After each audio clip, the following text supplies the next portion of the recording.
Germs in the shul place. You come to shul on a Shabbos, average Shabbos, you kiss the mezuzah when you walk in, you put your tallis on, you make a bracha, you kiss that, you shake several people's hands, you say Shma Yisroel, they take the Torah out of the aron, it comes down the aisle, and people start to kiss it with their tallis. They kiss their tallis. Now, some people find it necessary to stand right in front of the Torah. It's normally those guys with the black velvet yarmulkes, and plant a kiss right on the outside of the Torah cover, and basically implanting a saliva lip imprint, bam, right on the Torah cover. Now, there's usually 2 or 3 of those guys, and what you should do is you should watch them where exactly they're implanting those kiss lip imprints.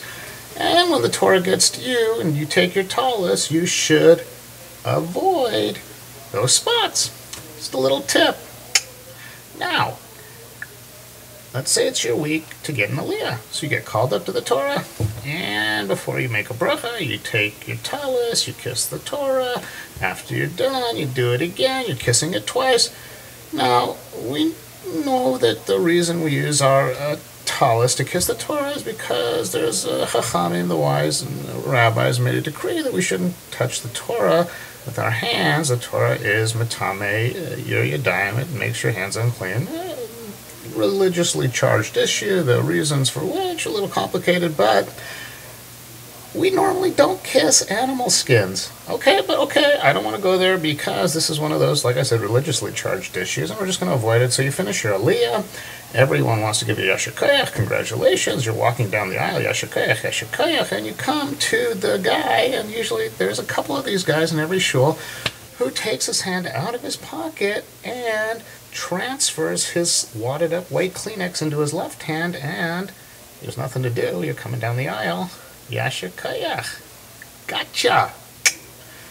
Now, okay, no problem, you did what you had to do, you go to the next guy happens to be a Sephardic guy, so you shake his hand, yasher koach. Most Sephardic guys, they say baruch tiyeh, a lot of times they go baruch tiyeh, and they kiss their hand after they shake your hand. A lot of times they'll say something like chacham, meaning it's a compliment, you're a wise man.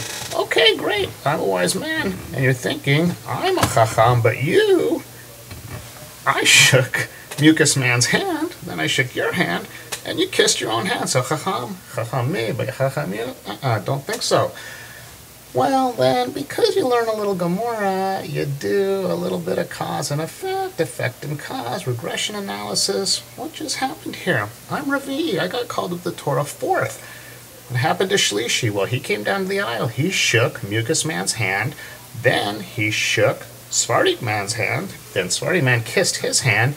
By the time you got there and shook Sephardic man's hand, guess what happened? You got Shlishi, you got mucus man, you got saliva from Sephardic man all in one handshake. So, chacham, you? Oh, okay, nothing to do, you did your duty. You finished the yasher koach, you get back to your seat, you sit down, you think, man, I just got hammered. Why doesn't the rabbi do something about this? I mean, this must happen every week. And you think you got your own hand, you're trying to keep your own hand at arm's length from your own body. You don't want to, like, maybe touch yourself. I mean, you might contaminate yourself. And so you're sitting there going, why doesn't somebody do something about this? And then you start to think, cause and effect and cause. Maybe the rabbis did do something about this. I mean, let's think about this. The worst thing that could possibly happen at this point already took place before Torah reading. The Chachamim thought of it. Shma Yisroel.